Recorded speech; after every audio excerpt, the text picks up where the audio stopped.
Hello from the Bureau, here with a severe weather update on the ongoing multi-day heavy rainfall event that continues to impact central parts of the country. And then tomorrow, tropical moisture is expected to again extend down into the southeast with heavy rainfall and severe thunderstorms likely across Victoria.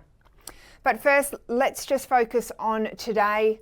We do have a severe weather warning current that extends from the Northern Territory into the upper west of New South Wales, including the Northeast Pastoral District of South Australia and parts of the Channel Country of Queensland.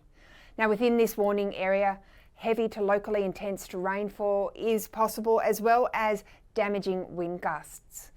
Now, rainfall totals within 24 hours are expected to be between 100 to 140 millimetres throughout that northern area, whereas through that southern flank, 50 to 90 millimetres is likely within 24-hour period.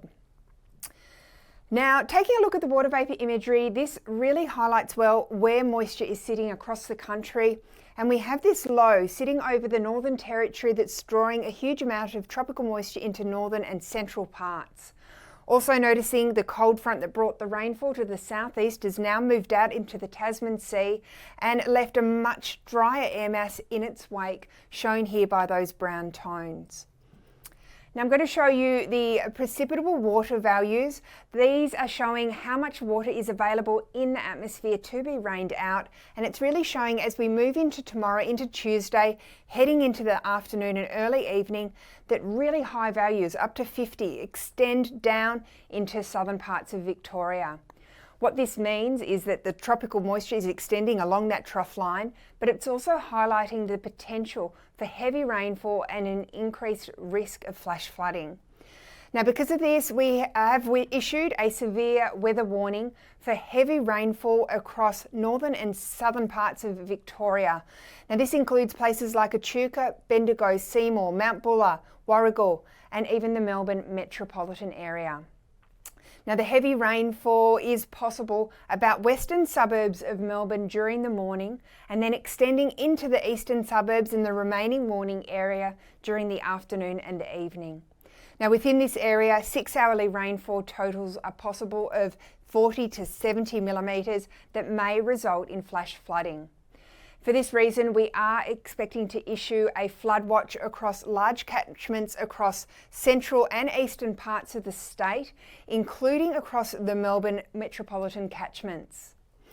Now, as well as the heavy rainfall, severe thunderstorms are likely across a broad area of eastern and central parts of Victoria to bring heavy rainfall, but are also possible anywhere within these yellow areas, including for western parts of Victoria and for New South Wales. And then also noticing those severe thunderstorms likely in the vicinity of that low pressure system bringing heavy rainfall. Now, with all of this heavy rainfall, flood watches have been issued extending all the way from the tropical north down into South Australia, but as well through northwestern parts of New South Wales. And there are already a number of flood warnings across Queensland due to recent rainfall, and as well as the major flood warning for the Flinders and the Cape rivers. So that's really indicating that grounds are already really wet and catchment swollen, and will respond very quickly to any further rainfall. Now, some weather watch points with this unfolding weather situation include, of course, the possible flash and riverine flooding with the heavy rainfall, but as well the potential for hazardous driving conditions with the potential for disruption to travel, but as well potentially roads to be cut off and communities isolated.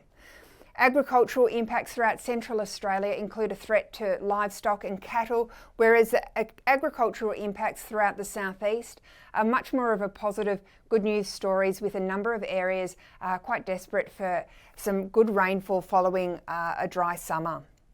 Now, taking a look at the rainfall as it moves through to tomorrow, that rain band is expected to develop during the morning and then slowly move eastwards with that trough. And as we head into Wednesday, heavy rainfall with storms continues through eastern parts of Victoria and potentially southeastern parts of New South Wales as well. Also, just noticing that low pressure system lingering through central parts. In fact, it's not meant to move until potentially Friday later this week, with heavy rainfall possible each day this week. With so much going on around the central and southeastern parts of the country, now's a good time to stay up to date with our forecasts and warnings via the Bureau website, app and social media. And as always, listen to the advice from your local emergency services. Bye for now.